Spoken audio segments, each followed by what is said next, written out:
in many of our colleges in New Mexico, there are, they're not business incubators as such, but they are the small business development people will be there to help local entrepreneurs in a town.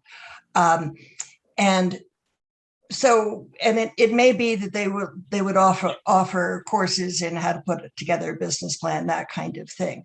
But when someone finishes that program and is ready to actually get their business going or re-energized, how would they be? Would the bank be able to support?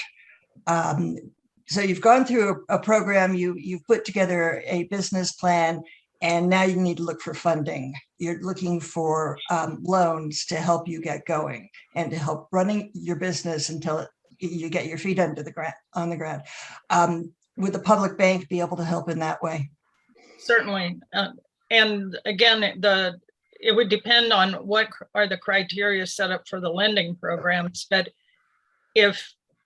and I want to point out that the applications for those programs will be made through the community banks, credit unions, and CDFIs. So the approach would be, I have an idea that I've created at least an initial outline for my new small business. I'm going to go to my community banker and say, I'm interested in this loan program that I heard about, or I say, do you have lending programs that will support the startup of my new business?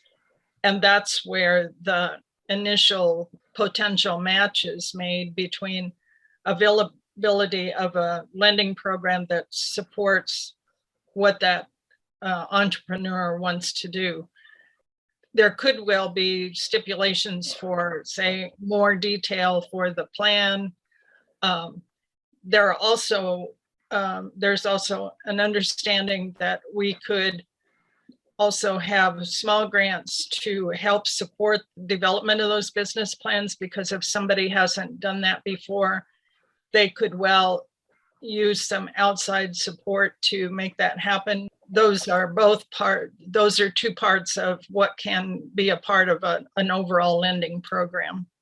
You know, with our only strong model of public banking in the country being Bank of North Dakota, that's a bank that has offered this kind of support, and it's worked very effectively. And they've had a lot of success with supporting those initial business plan development steps, and then moving more strongly into the actual loan and startup of the business.